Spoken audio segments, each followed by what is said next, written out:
Welcome to Books of Our Time, produced by the Massachusetts School of Law and seen nationwide.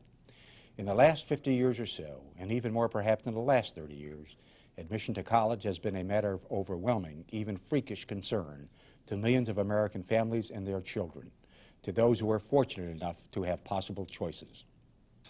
At the apex of this phenomenon is what can perhaps justifiably be called a neurotic concern on the part of those who can aspire to it over gaining admission to Ivy League, Little Ivy, and similar state schools, and most especially gaining admission to the big three of the Ivy League, Harvard, Yale, and Princeton. Today, in the second of two programs on it, we shall discuss a book on the subject of admission to Harvard, Yale, and Princeton for the last 105 years, from 1900 until today. The book is The Chosen by Jerome Karabel, who is a professor at the University of California Berkeley and a senior fellow at the Longview Institute, which he describes as a new progressive think tank. The Chosen tells a story that to a significant extent is a reflection of changes in this country since 1900, a time when the nation, like the Big Three, was ruled by a WASP establishment. With me to discuss this book is its author, Jerome Karabel, and I am Lawrence R. Velvel, the Dean of the Massachusetts School of Law. Jerry, thank you for sitting for a second interview to follow up on the first one. You begin the book with a description of FDR. And it's obvious that FDR is symptomatic of what the first third of the book is really all about, both as to why he got into Harvard, what he did when he was there, how people thought about him, how Endicott Peabody thought of him, and so on and so forth. So why don't you elaborate a little bit about what you said about FDR and how that was representative of what you were talking about? Well, FDR, very conveniently from the point of view of the book, arrived at Harvard in September 1900, which is when the book begins. And so I begin with FDR because FDR was a kind of characteristic patrician. He had gone to the Groton School, and Harvard had predominantly private school students at the time. And I believe of the 23 members of his class at Groton, 19 had gone to Harvard.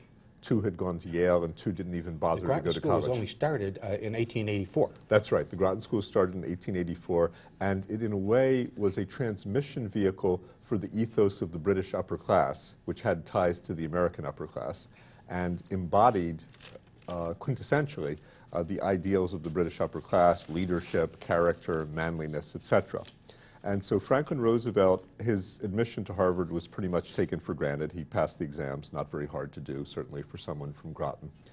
And when he got to Harvard, there are a couple of interesting things. First is that football was so important and was such an expression of manliness and participation in the dominant culture that I believe over 160 students out of a freshman class of barely 600 went out for the freshman football team.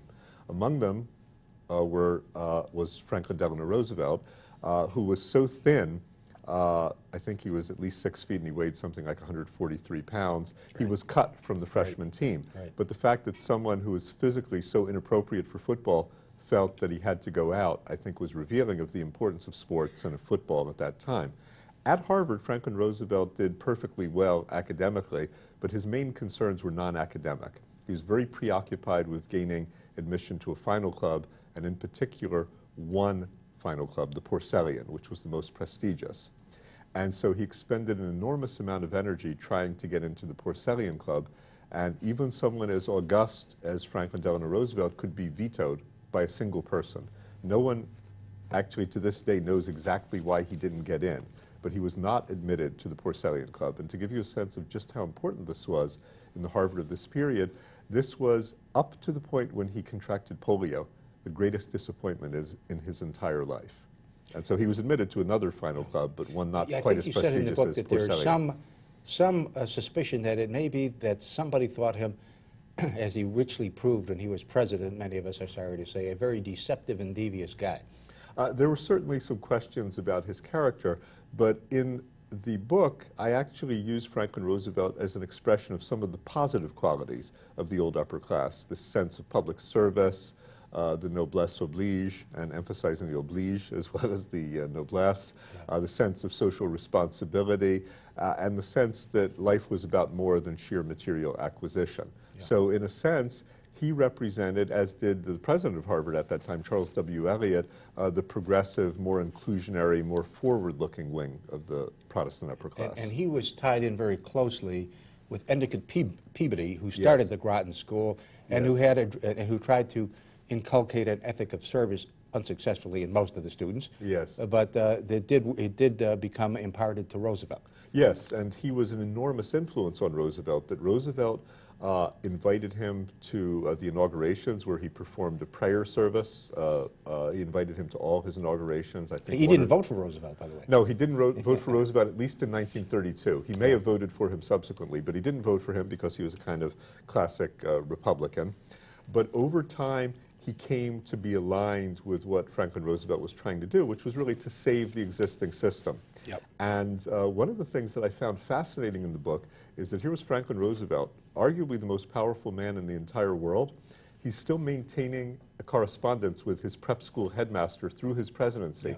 And every letter begins, "Dear Mr. Peabody," and then Mr. Peabody addresses him by his first name, "My dear Franklin." So there's still the hierarchy in reverse into the 1940s. Yes, yes, that exists for every human being, you know.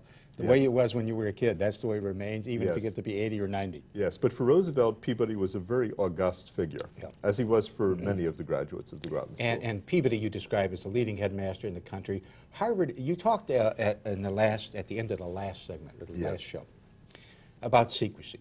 Yes. And how Harvard, starting really about 1905, when it began to talk about what they called the Jewish problem. Yes. And there was even a meeting in 1916 or 1918, 1918. Of the deans of the New England colleges to discuss the Jewish problem. This is all out in the open. It's unbelievable. It's unbelievable, and there's full written documentation, archival documentation. Apparently you discovered a lot of the documentation. I did discover a lot of original documents, though I'm also very indebted to some other scholars, Marcia Graham Siddett, Dan Oren, whom I know you interviewed on the show, Harold Wexler. There have been a lot of great scholarly works. I would say that as the time got closer to the present, I found more and more documents that no one else had ever seen, but I certainly did unearth some documents that no one had seen from the 1920s and 30s. And Harvard did this right out in the open, and it created such a brouhaha that Yale and Princeton began to do it secretly. Yes. And I want to stress one other thing. We're talking here about Harvard, Yale, and Princeton. It went on all over the country. Yes, at private schools. It didn't go on at the University of Michigan or my own university, University of California at Berkeley. But yes, it went on at Stanford, it went on at Amherst, it went on at Williams, it went on at the Seven Sister Schools. It was really the dominant pattern at the prestigious private colleges. And I think it had, and this is one of the key themes of the book, that they changed the system to address what they called the Jewish problem. They felt there were simply too many Jewish students, and they needed to change the admissions criteria and the admissions process and the definition of merit to try to deal with what they considered to be a very serious problem of an excess number of Jews. But they invented an entirely new system which then remained in place, and in many of its features, it's the system we still have today. So it's the system of personal interviews, personal letters of recommendation, preference for alumni children, preference for athletes, emphasis on extracurricular activities, focus on qualities such as leadership, character, and personality. None of these things existed in 1920. They all were invented by the mid-1920s. I got to throw in one little point, and then I want you to discuss how they use secrecy to hide the ball, even from people like Kingman Brewster. But somebody uncovered, and it's in your book, that these schools and the women's schools would take, and this is unbelievable, naked pictures of the incoming students. What we call today full frontal nudity, as well as full rearward nudity, as part of their belief at the time in eugenics. They were trying to prove something or other. Somebody unearthed these pictures 50 years later. I mean, this is the length to which these people were going to try and make sure that only the right sort got into their schools. Well, I think, at this time, this was considered entirely normal. It seems very bizarre from our perspective now, but they were very influenced by eugenics, and there was a sense that certain kinds of people with certain kinds of genetically based physical characteristics were superior to other people. And so Yale, in particular, used to keep meticulous records of the height of the entering freshman class down to the 100th of a decimal.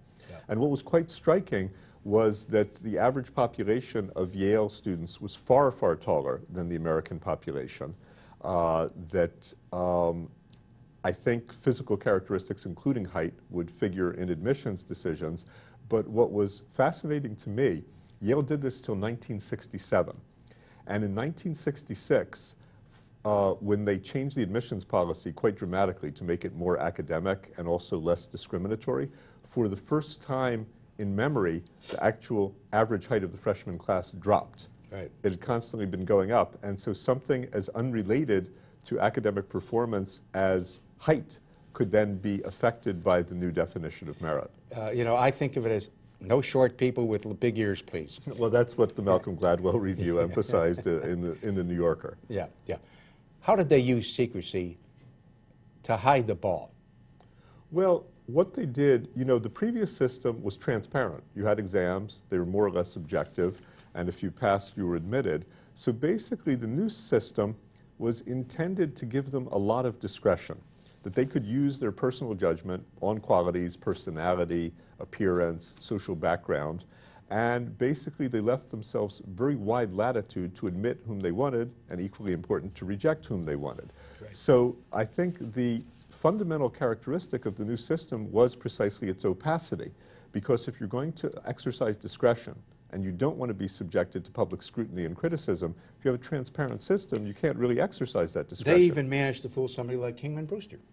Tell me a little bit more well, about I mean, in the book, Kingman Brewster denied that there had been religious and racial discrimination. That's right. That staff people told him that there had never been quotas when in fact there had been quotas, and Kingman Brewster, a man of good faith, a trusting man, basically believed them and then transmitted this erroneous information to a Jewish alumnus. And he was the president of the university. And he was president of the university, and yes, they gave him distorted information.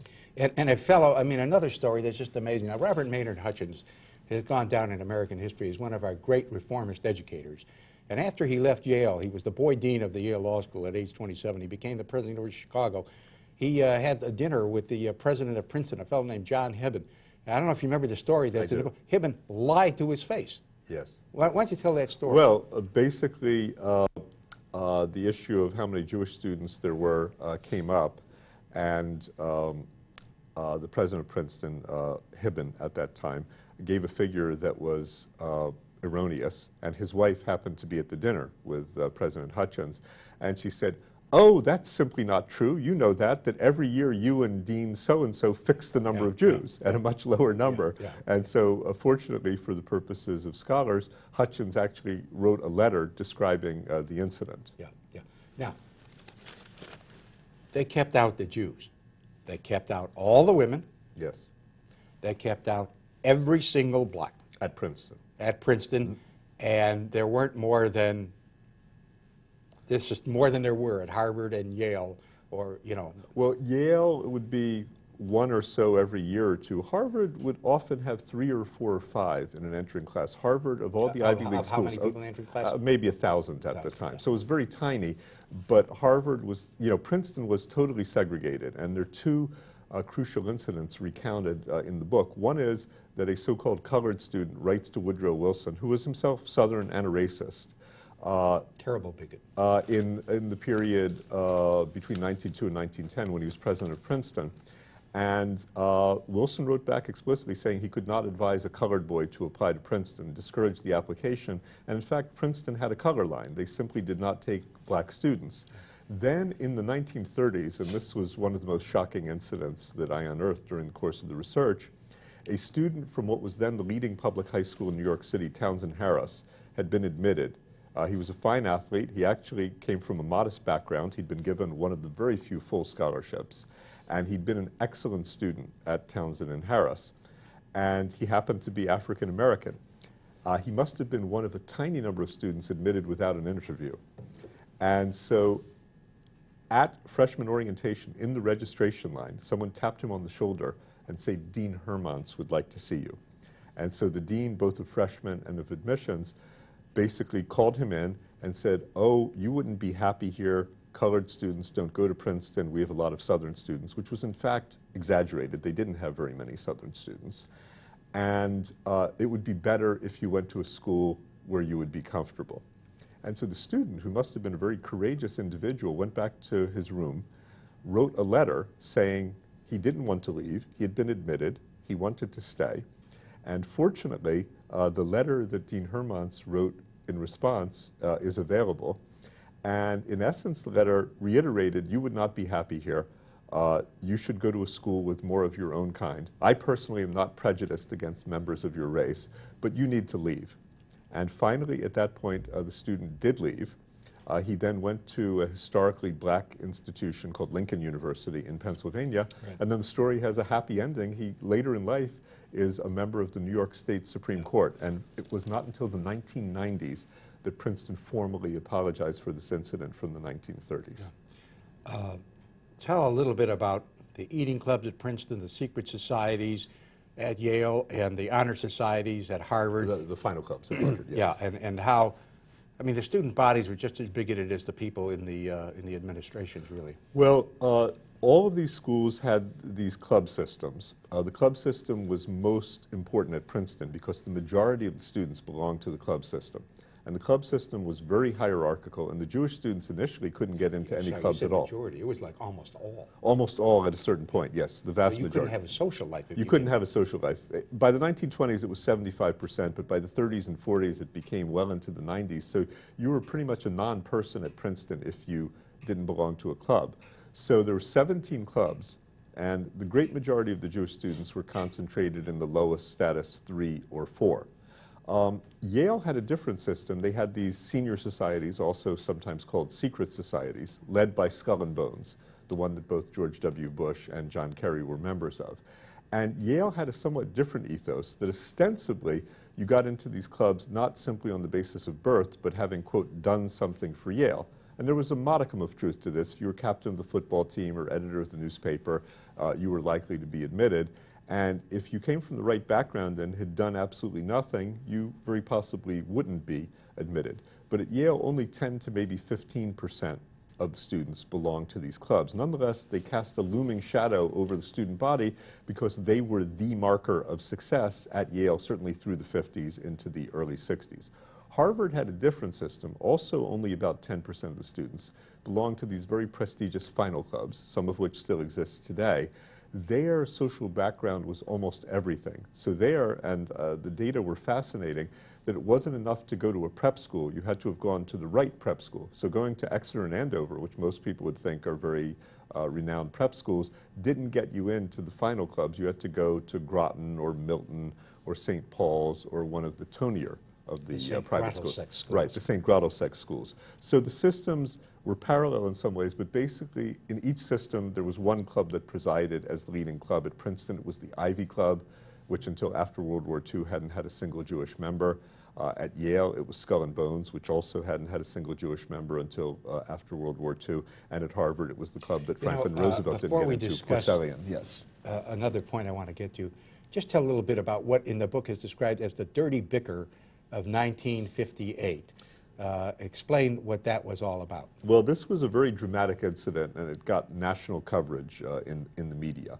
Basically, Princeton had had a system put in place in the late 1940s and then existing into the 1950s where everyone would be invited into at least one club. That precisely because you could hardly exist at Princeton without being a member of the club, the feeling was that even the outcast would have to be admitted to one or another club. And they developed this awkward system where the students who were called 100%ers, that is to say 100% of the clubs had rejected them, that they would be scattered amongst the clubs, that they would take a few of the outcasts. And so even the prestigious clubs would take one or two of the outcasts, which was, very paradoxical, to say the least, where they would totally not fit in, but at least they would be members of the club. Except Ivy, you wouldn't take any. Ivy at a certain point announced that it was going to stop taking any. Ivy was the most prestigious. And so the system started to break down. And in 1958, it came to a climax, and it broke down because a number of students weren't admitted to any club, and then the clubs which previously had accepted the outcasts decided they wouldn't take them. So I forget exactly how many students, perhaps 23 in the end, were not admitted to any club. And it turned out that the majority of those students were Jewish, that among them were a vastly disproportionate number of the National Merit Scholars at Princeton. And this made it into the press. And it so happened that Harvard had sent a reporter down, a reporter from the Harvard Crimson, to cover it, who wrote a very brilliant article about this. And so there's a kind of climactic and very poignant scene where the students who were not admitted to clubs were to gather at the Ivy Club on the porch to then be allocated among the clubs. And so they are admitted to the porch on a freezing February night. They're not admitted into the club, and they're standing there shivering, waiting desperately to get the call from one or another club, and in the end, the call never comes. And so this turns into something of a national scandal. It actually affected applications to Princeton, and it affected also the yield rate, the proportion of students who were admitted to Princeton who would come. And so Princeton's position actually declined as a consequence because, for example, no one has the exact data, but one would suspect that of the small proportion of Jews who were admitted, their inclination to attend Princeton after this incident became a national scandal had to drop. And they also seemed to have greater trouble attracting the most academically adept students. So it harmed Princeton. And Princeton was very well aware, but Princeton had been harmed years before because F. Scott Fitzgerald in This Side of Paradise had referred to Princeton as the most pleasant country club in America. And this image, which was not devoid of some truth, haunted Princeton, was still mentioned in the 1960s as doing damage to Princeton. Yeah. You know, we haven't got time to get into it, but you've got some wonderful stories in a footnote about Ralph Nader not being admitted to an eating club, and in other words, an Arab American, and another Arab American, Edward Said, a very poignant story about what happened to Said and to his own roommate. Said just died recently, of course. Yes. It's the only time in my life I've ever felt sorry for this major Palestinian spokesman. Well, these were very poignant stories. And Nader, by the way, was admitted to a club, but it was the least prestigious club. It ranked number 17 out of 17. It was called the Prospect Club. Yeah. And ironically, because of the tensions in the Middle East, the Arab American Nader was thrown in with a predominantly Jewish group of students at the Prospect Club. And so being Arab didn't exclude you from attending Princeton the way being black did until after World War II, but it certainly tended to relegate you to the periphery of campus social life. Yeah. We have to take a break. We're going to take a break. We'll be back again in just a moment with the second section of our second program on admission to the Big Three. Stay with us.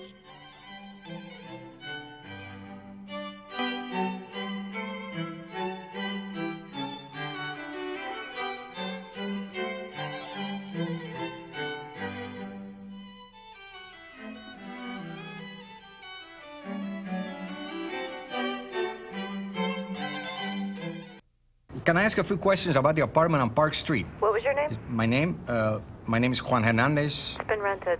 Hello, my name is Sanjay Kumar. I am calling about the apartment on Park Street. It just rented. My name is Tyrone Washington. I'm calling about the apartment for rent on Park Street. It's not available. I use a wheelchair and... It's gone. Hello, my name is Graham Wellington. I'm calling about the apartment for rent on Park Street. Is that still available? Yes, it is. What is? Housing discrimination is illegal. If you think you've been a victim, call us.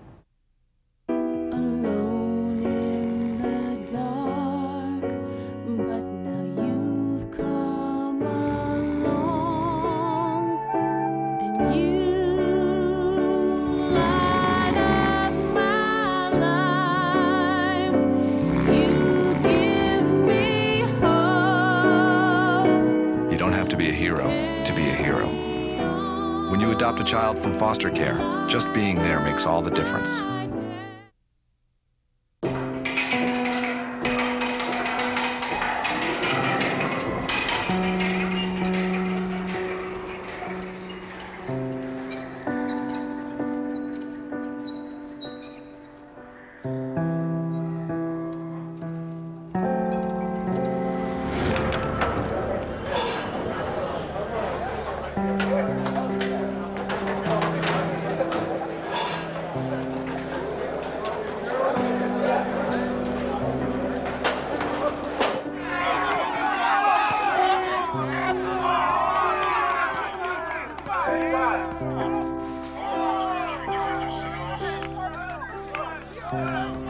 Go to jail for a gun crime, and your family serves a sentence with you.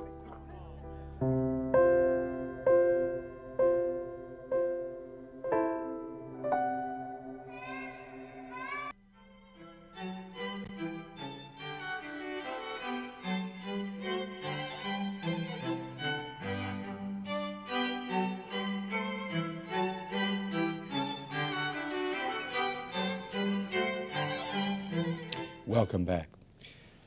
Jerry, at one and the same time that there was vast discrimination, these universities, the big three, also reacted to competitive pressures starting as far back as 1905 when Princeton and Yale had mutually become academic jokes of a sort. Mm-hmm. Why don't you describe how the competitive pressures affected these schools, say in the first part of the last century, then in the middle part of the last century, and then in the last part of the last century? Well, all of these schools were very aware of the other schools. They communicated a lot. They were worried about each other. And so it was almost sick the way they made comparisons on yields and so on. Oh, absolutely. They're ferociously competitive. That Yeah. Their ethos was a hyper-competitive one, and so they worried about each other a great deal. And so, for example, on the Jewish question, Harvard was very worried that it had a more serious problem than Princeton, which really had, I think, 3.6% Jews in the early 1920s and decided that was too many and cut it to 2% in 1924. Yale had an intermediate problem. They had a bit over 13% Jews. They imposed a quota of 10% in 1924. But Harvard, by 1925, had reached 28% Jewish. And Harvard was incredibly worried about this issue. And so Harvard then moved finally in 1926, after a 4-year struggle, to impose a quota of roughly 15%. And this was in the context of the passage of the Immigration Act of 1924, which limited the number of Southern and Eastern Europeans who could enter the United States. Lowell had been the vice president of the Immigration Restriction League. And so while the movement had succeeded in limiting the number of, quote, undesirables getting into America, Lowell was failing at that time to limit the number of undesirables getting into Harvard. Something here. Yes. We've talked a lot about limiting Jews, but not to be overlooked. Yes. Is that almost to the same extent they limited Catholics? No question that they did not have a high proportion of Catholics. They didn't impose a quota in the same way. But for example, when I looked one year, and how much of it was institutional decisions and how much of it was self-selection, you don't know, because the Catholics had their own parallel system, Boston College, Notre Dame, Georgetown, Fordham, etc. But I remember looking in one freshman book at Princeton in vain for Italian and Polish names. And New Jersey is a state with a huge number of Italians. And I couldn't find, yes, and at the time, which I think was the 30s, maybe even into the 1940s, I couldn't find any Italian or Polish-sounding names. So, yeah, there was an issue with Catholics. And this relates to the 1924 and 25 immigration laws, because that law cut off all the Jews from Eastern Europe and all the Catholics from Southeastern Europe. Yeah, it was basically intended to cut the number of Jews and Catholics, no question, and to move things toward Northern and Western Europe. So in any case, finally Harvard, after 4 years of bitter internal conflict, imposed the quota in 1926. Now, returning to your question about the competitive pressures of the mid-century, I think they took a different form, especially post-Sputnik. There was this sense that the United States needed to do better in educating scientists and engineers and so forth. And so the emphasis on recruiting a certain segment of top students academically, that emphasis increased. At the same time, and this was to me one of the most interesting findings of the book, Harvard in 1952 was very explicit in saying that we want to have no more than 10% of the class admitted basically because they're brilliant. 90% of the class is for people who are here. They may be good students, but they're not here just because they're brilliant. And even those who were the most brilliant applicants, they reserved the right to reject them if they had, quote, serious defects of personality or character. And Yale had a similar 10% ceiling on the proportion of people who would be admitted on academic criteria alone. Let me interject. Yes. Forgive these interjections, Sure. but character became the great byword. Yes. And it was a deliberate lie. You had bad character if you were an Italian American or a Jewish American or a Greek American. You just automatically had bad character. Alfred Kazin has talked about this. You got Yes. a wonderful footnote Yes. on it. And you had good character if you'd gone to Groton. It was about that simple. Well, I would say it was slightly more complicated. Tendentially, you're right, that the presumption was if you were from a Protestant upper-class background, you were of sound character. the presumption was, especially if you were from an immigrant, lower or lower middle class Jewish background or an ethnic Catholic background, you might have deficient character. But there would even be distinctions among the Jews as to which were judged to have sound character and which weren't, and among the Protestants. But basically it was something definitely of a code word. I should, however, recount something that struck me as I was doing this, which is I had basically developed a very skeptical attitude toward these notions of character because I saw how it was used as a vehicle of discrimination. But I did see that Harvard in the very late 1950s introduced a program post-Sputnik to admit a tiny number of totally brilliant students straight from 11th grade, mainly math and science geniuses. And they happened to publish the names of the 11 people admitted, I believe, in 1959. And one of them is a name that may be familiar to you, Theodore Kaczynski, the Unabomber. And so what this communicated was that, well, maybe this notion of serious defects of character isn't entirely mythical, that there are really differences in character. But I think as the case of Kaczynski shows, you can't really tell among 17-year-olds who has, quote, good character and bad character. It's very hard to do. Right. They ultimately responded in the 1960s and 1970s with a wholesale competitive thrust to obtain the very best students academically, even though they never relinquished reliance on these other things too. Yes. Why don't you talk about that just a little bit? That was in large part competitively determined and in large part out of fear that Russia would dominate us. Yes, there was really coming out of World War II, people were well aware that we had won World War II with the atomic bomb in the end. And if the Germans in particular had developed the atomic bomb before we had, that they would have won the war. So they realized that the question of science and technology as related to military matters was a question of national survival. And the sense was, especially after Sputnik, I was a 7-year-old child, and I remember vividly how terrified and shocked people were that the Russians got to space before we did. And every attempt was made to channel me into a scientific career, which I really wasn't interested in.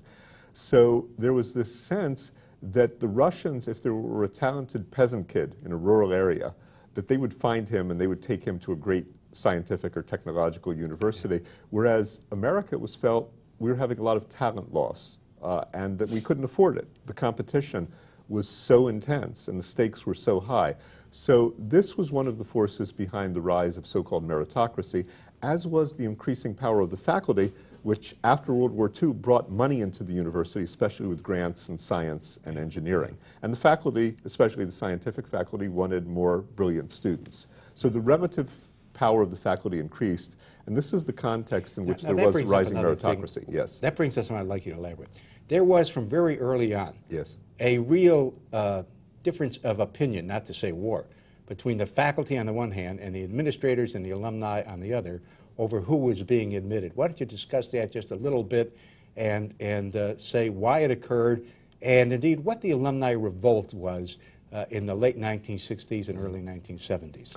Well, there always has been a difference in emphasis. You know, one shouldn't romanticize the faculty. The faculty was not devoid of prejudices, you know, ethnic, racial, and otherwise. I wouldn't romanticize anything. But faculties in general wanted a more academic admissions policy. And in fact, even the Princeton faculty in the early 1920s wanted to have a policy that was overwhelmingly academic in character. But the Board of Trustees, the administration, the alumni definitely did not want such a policy. And by the way, the students didn't want it either. Certainly in the 1920s. So really the faculty, or that segment of the faculty that wanted a more academic policy, stood kind of alone. But by the 1950s and 60s, the faculty had allies within the administration, some allies on the trustees. You know, there was a sense that you couldn't afford to lose these talented kids who might be the next, might invent the next great military weapon.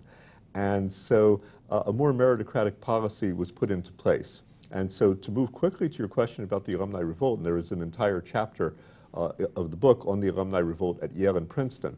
The two revolts had somewhat different character. I'd say the Yale revolt was a revolt against meritocracy. It was a revolt against the decline of prep school students, the decline of alumni children, the growing numbers of Jews, the growing number of brilliant students who were there primarily because of their academic brilliance. And so the faculty quite quickly, after a dean of admissions named R. Inslee Clark, known as Inky Clark, admitted his first class in 1966, within days, the alumni were sending in incendiary letters threatening to cut contributions. He only lasted 5 years. He only lasted 5 years, but he really revolutionized Yale. That Yale changed more in those 5 years than any of these institutions at any time before or since. And so already at Yale, the revolt was in motion really by 1966-67. And it cost Yale a lot of money. A lot of alumni did cut contributions. Yale got into some financial difficulties at that time.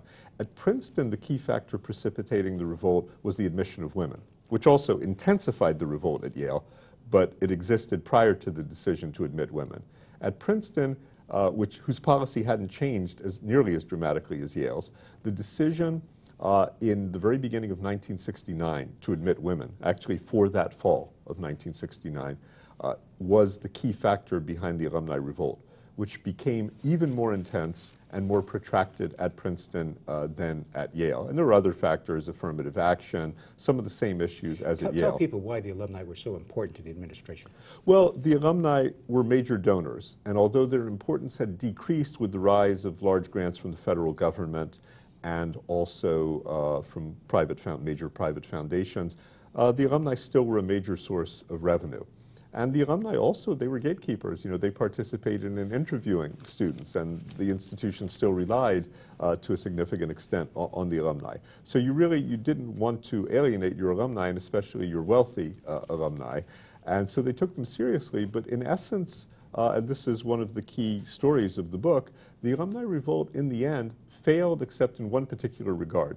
They retained preference for alumni kids. And at Yale, where that preference had dropped not to zero, but had dropped very substantially, it was restored to the levels of before Inky Clark and before Kingman Brewster by 1974. What do you think about the fact that, which has come out in the public now? Yes.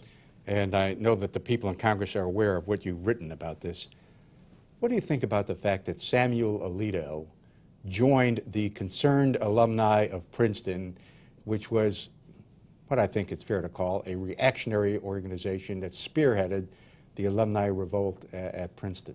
Well, it was a reactionary organization in the quite literal sense in that it wanted to restore the old regime in admissions. And what I find interesting about Samuel Alito is not so much that he joined the Concerned Alumni of Princeton, because a number of conservative alumni did that in the early and mid-1970s.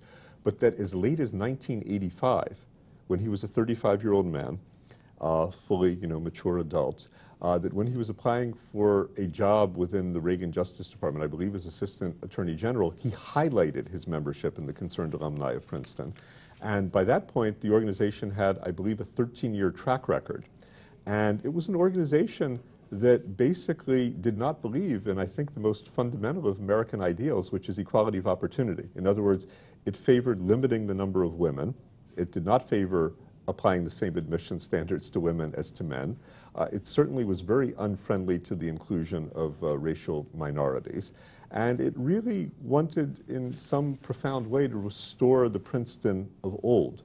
So I do find it revealing and, in some sense, troubling that Mr. Alito touted his membership in this organization, because at the very beginning, even Senator Bradley initially lent his name, but when he found out what the organization stood for, he was not yet Senator Bradley, but he was a very famous player on the New York Knicks, former Rhodes Scholar, he immediately left the organization. So to not only be associated, but to emphasize one's association with this organization, I think raises questions about the extent to which Mr. Alito was really committed to the principle of equality of opportunity for all. And I think that's a very serious matter that deserves public discussion. Before we go to break on this. Explain the discontinuity, the discrepancy, the contradiction, that would be the better word, between what these schools claimed to stand for and the exclusion of women. Well, very simply, the schools claimed to stand for, meritocracy. They claimed to stand for equality of opportunity, but they were excluding half the population. Women couldn't even apply, and it was taken for granted. You know, the issue with blacks was always there, not very far under the surface, but it was just taken for granted that women would not be eligible for Yale and Princeton. And so this was a very fundamental contradiction of very widely shared American values. And interestingly enough, the only way they were able to admit women was to promise not to reduce the number of men. Right. But very interestingly, within 5 years, partly under heavy legal and political pressure, they couldn't sustain not reducing the number of men, and they couldn't sustain treating women differently from men because, in essence, long after Jewish quotas had been eliminated, they still had a quota limiting the number of women. And so all three institutions decided to eliminate these quotas, and all three institutions got counsel from their lawyers that if they didn't do so, they could find themselves on the wrong side of a very expensive court decision. And now, as I understand it from the book, the percentage of women at some of these schools is over half. I think at Yale, in certain years, it passed 50%. At Harvard, it's generally been just under 50%. At Princeton, now it's hovering around 50%. But yes, I would say the greatest change that has occurred in these institutions is equality for women. That's a very dramatic change, and that has been, I think, in general, quite a success. That reminds me of Mark Hanna's comment when William McKinley was shot and Theodore Roosevelt ascended to the White House, and Hanna said, "Now look, that damn cowboy's in the White House." Yes, yes. You never know what's going to happen. No, that's right. Well, we'll be right back with the final segment of this show in just one moment. Stay with us.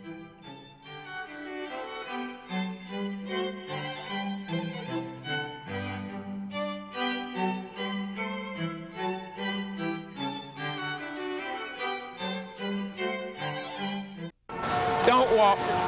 Don't walk. Walk. Do not enter. Hot dogs. Definitely like hot dogs. Motorcycle club. Everything must go. Ghostly ghouls. Don't look at that, Teddy. Body piercing. Ouch. Everyday moments can become teaching moments because learning starts long before school does. Give your child the start they need at bornlearning.org.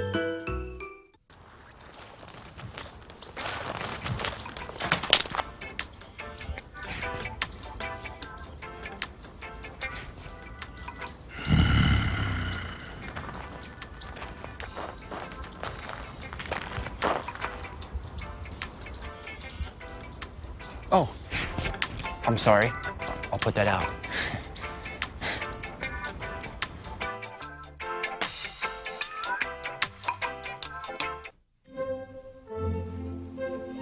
Two words for you. Pop quiz. Ready? Name any funny movie. A drama. Name a mystery. And one more thing. Name the movie your kids saw today in science class. Know what really matters. Know about your kid's school. And know about your kid. Find out 100 ways to know more, do more.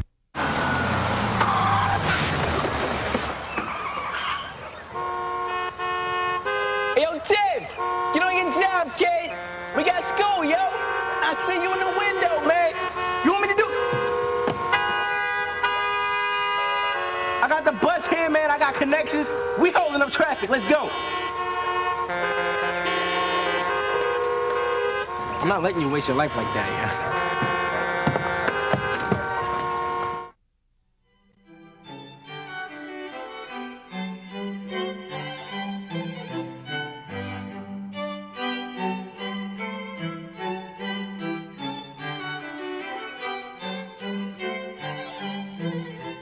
Welcome back. Among the groups, Jerry, which was heavily discriminated against, up until recently, very recently, really, were Asian Americans. Why don't you tell how what the charges were in the 1980s and how it changed, and I gather you have had something to do with that change. Yes. Well, in the 1980s, Harvard became the object of investigation of the Office of Civil Rights of the U.S. Department of Education, and there were accusations of discrimination against Asian Americans. And in fact, Asian Americans... May I ask you, that would never have happened had there not been a vast outcry by the Asian American community, would it? No question. And before that, the Civil Rights Movement, which kind of laid the moral and legal groundwork. Yeah. So the Asian American students who applied to Harvard were admitted at a lower rate. And initially, the investigation checked to see if that could be explained by the academic qualifications of the Asian applicants. And the answer was absolutely not, that if anything, on average, their academic qualifications were a bit better. So Harvard had to explain how it was that the Asians had slightly better academic qualifications, but were being admitted at a lower rate than the white students. And so what Harvard did, and ultimately the Office of Education actually backed Harvard, was to say that because we favor alumni children, and because we favor athletes, especially projected varsity athletes, and fewer of the Asian Americans have parents who went to Harvard, and fewer of them are projected varsity athletes, that once you control for that, then in fact the Asian Americans are treated the same as whites. And a very careful investigation, which I believe was broadly correct, concluded that that was true. But I also unearthed the following during the course of the investigation. First of all, and this is discussed extensively in the book, that if you looked at the actual comments of the interviewers, you know, short, big ears, coffee house type, shy, all kinds of personal characteristics seem to figure in to the assessments of candidates. So this sense that someone who's better looking has a better chance than someone who is odd looking certainly seemed to be corroborated. But the other thing that I saw... It wasn't just odd looking, it's that they were different. They had a different culture, yes, and they were different in physical stature, not having been exposed to the growth possibilities that occurs in America because of better feeding for a couple of generations. Right, and they also, it's a different culture. There are fewer projected football players and so forth. But what was interesting was during the course of the investigation, as Harvard was under intense scrutiny, the proportion of Asian Americans who were admitted compared to whites kept going up and up and up. And then immediately after Harvard... We didn't do it, but if we did it, we're changing. Right, but then immediately after the investigation ended, then it actually dropped a bit. So this was very interesting. But I think the Asian case is really interesting in that it raises the question of the definition of merit. So for example, at Princeton, when a new dean of admission came in the late 1980s, he, I think, placed greater emphasis on sports, turned to a lot of suburban schools, placed, I think, more emphasis on geographical diversity. That would be Dean Hargadon. And I don't think it was the intent, but the effect was to actually cut the proportion of Jewish students. And there were a number of articles in the Daily Princetonian about the proportion of Jewish students, which had risen as high as 20% at Princeton, dropped to the vicinity of 10%, although it had been dropping even before Hargadon came in. Yes. After 42 years as a lawyer, I'm of the opinion that people always have some baloney reasons that they can put forward for doing evil things that they want to do. Do you think there's any applicability of that here? Well, I would say, first of all, that people almost never understand themselves to be doing evil things. They always attribute the most high-minded motives to their own behavior. And so even when people were imposing quotas, they thought it was for the good of the institution. I think that they do have their reasons, and their reasons often disguise the actual practices and the actual underlying dynamics. And so I think, you know, one of the big themes of the book is that the definition of merit has been constantly redesigned to produce the desired outcome. It's the opposite of if the chips, let the chips fall where they may. Right. That you basically want to produce a particular result, and so you change the definition of merit to try to produce the result. And if the neutral application of that new definition doesn't work, then you can deploy the discretion, which is then shrouded in opacity, to kind of fix things at the margins to produce the result. In other words, if I may put it this way, Jerry, those who have played by your rules and succeeded in beating you suddenly find that the rules change from under them. The rules certainly have changed. And, you know, we've seen that in a number of cases, most dramatically in the 1920s, yes. So you basically redesign the rules. That if the wrong outcome, the wrong people are winning the game, then you change the rules. It's as if the first team to score in overtime loses. Yes, well, there's a lot of flexibility in the system. But, you know, sometimes it's done for high-minded motives. Sometimes it's done for purposes of inclusion, for purposes of diversity. It's not always done for purposes of exclusion. In fact, one of the points you make is it was this use of non-academic factors that permitted in the 60s and 70s the schools to begin taking people who had previously been excluded. No, that's right. And so I think, the affirmative action case, where I did support the University of Michigan, and I did support the position, publicly enunciated by Harvard, Yale, and Princeton, basically, yes, deployed the same system. So the system, in that sense, is neutral. It can be deployed for purposes of inclusion as well as exclusion. Right. Do you think that the Supreme Court accurately described what was occurring in its description in the University of Michigan cases? I raise this because, number one, I think you don't believe they did it accurately, and you also make the point, and I think it's true, and it goes back to something, point we were discussing at the very beginning of the previous hour. You make the point the Supreme Court seems to slavishly follow whatever Harvard puts before it in the way of amicus briefs. Yes, well, the Supreme Court did cite Harvard's policy, as a model. It was a guide as to what was legally permissible. And I think I would describe it as a somewhat sanitized version of Harvard's policy, that yes, there is individualized consideration, but, basically Harvard has outcomes in mind, a certain number of football players, certain number of people from certain regions and so forth. So I think it was a somewhat sanitized version of what Harvard does. What happened at Berkeley with Asian Americans? Well, what happened at Berkeley, and I was directly involved with this, at Berkeley there was a big controversy in the 1980s. The proportion of Asian Americans was rising. And there was one particular policy change that was introduced that had a disproportionately negative impact on Asian Americans. I don't think it was its intent, but it was the effect, and that was that there had been a previous policy of admitting all students who were socioeconomically disadvantaged enough to qualify for, I think, something called the EOP program, the Educational Opportunity Program, who met the bare qualifications to be admitted to Berkeley. And basically, by the mid-'80s, Berkeley was getting so many applicants that there was a feeling that they could no longer afford to admit people who barely met the qualifications just because they qualified for this EOP program.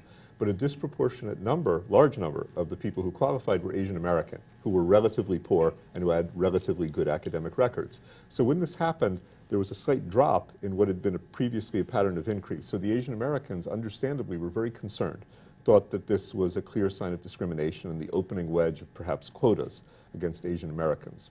I was around this time a member of the faculty committee to set admissions policy, and I was, in the midst of this crisis, asked to chair that committee. And so we implemented a number of changes that were designed to make sure that Asian Americans were not discriminated against vis-a-vis whites. And we also introduced a policy where we maintained race-based affirmative action, but also introduced class-based affirmative action. So if somebody was poor, including if they were white or Asian, they would still get special consideration in admissions to Berkeley. So right now, at Berkeley, the proportion of Asians is over 45%. And I think it's fair to say that there is no discrimination against Asian Americans. It's a different demography, a different institution, but nearby Stanford's about 25%. I think Harvard's around 20%. We're at roughly 45% at Berkeley. The state is roughly about 50% Asian American. No, only about 12% Asian American. That's all? Yes, Oh, 12% okay. Asian American, but roughly 45% of the freshman But they simply class at do Berkeley. outsizedly well, if I may put it Yes, that they way. do well. They do well, and Berkeley recognizes that. Yeah, Yes. yeah. You talk a little bit in the book, I suspect you'd like to talk a lot more, about economic affirmative action. Yes. You make the point that we don't really have a completely open academic system, Yes. so long as we are relying on things like the SATs, Yes. Because people from the less affluent classes bring lower social capital to the SATs and to everything else that's Yes. involved, Yes.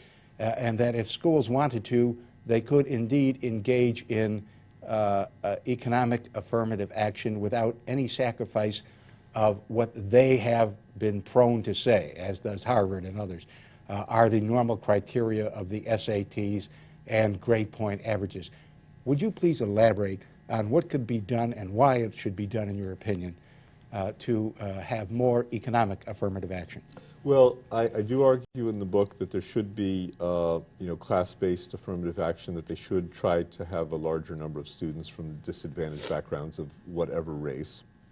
But I think the deeper point is that if they use the existing definition of merit, there is a relatively decent-sized pool, but it's small, of people who are both socioeconomically disadvantaged and who have the requisite SAT scores. But I think if they're serious about this, they're going to have a somewhat more flexible definition of merit. If they're really in the book you say there's something like 12,000 people Yes. every year Yes. who fit into certain lower income categories who have above a 650 on the math and the verbal parts of the SATs. Now, somebody gets a 650 is liable to have some ability. That's true, but a 650 wouldn't normally get you in. It puts you in the ballpark, but it would not normally get you in. So these are people, if they're treated in a totally even-handed way, chances are they wouldn't be admitted. So I basically use it as a case where I think a more flexible and imaginative definition of merit might be warranted. Do you see any possibility that schools will move more to that in the near future? Apparently, I gather from what you've said that Berkeley has to some extent. Do you think other schools will? Berkeley has to some extent, and actually it's quite remarkable. There was a recent study of the proportion of students on Pell Grants, which is a rough measure of, an income roughly below the median. And UCLA and Berkeley were among the most economically diverse student bodies in the country. Interestingly enough, among the private schools, University of Southern California and NYU were relatively diverse. How does one explain USC and NYU? I think because they're in great metropolitan areas. I think USC in particular has tried to admit people from, the Los Angeles area who are upwardly mobile and striving and who have, pretty good academic records. I think they feel it's good for community relations. NYU is in the great immigration center probably of the entire world, and so I suspect some of these relatively poor students are the children of immigrants. But the key point here is that Harvard, Yale, and Princeton, for all their need-blind admissions, all their commitment to meritocracy, I think Princeton was the lowest ranking in economic diversity, and Yale and Harvard were only a bit better. So although Harvard, Yale, and Princeton have among the highest SATs and the most selective student bodies of the 50 leading research universities, they're among the least economically diverse Would of you these explain in institutions. the 1 minute that remains to us? You point out that the median family income at Harvard is $150,000. Yes. Which is a large income in America and not sufficient by far to send a child to Harvard. Yes. What should we do about that? What should we do about legacies? And what is the effect on this question of the fact that these three institutions have endowments so huge Yes.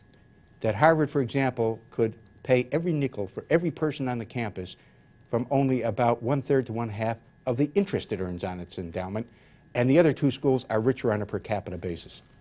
Well, there are a lot of questions there. The one I can respond to most directly is I'm in favor of eliminating alumni preference, legacy preference. And there are actually people within Harvard who are themselves graduates who are in favor of eliminating legacy preference. So if I had to predict, I would say it's not going to happen, but it could happen. Contributions from alumni just don't mean squat when you have $25 billion, do they? They certainly don't mean what they used to mean. Yeah. Far, far less. But I think the problem is deeper than one of money.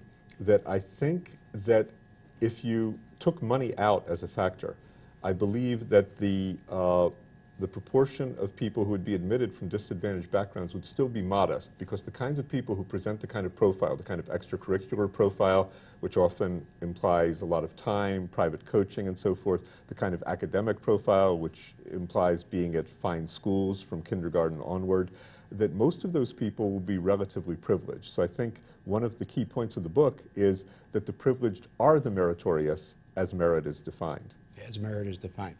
We have to wrap it up. Thank you. Well, thank you. It's been I guess a great you're going back to interview. Berkeley today. Thank you very much. It's going to be a big day. To the audience, thank you for being with us for these two shows, I hope for both shows, and be with us again next time for the next edition of Books of Our Time.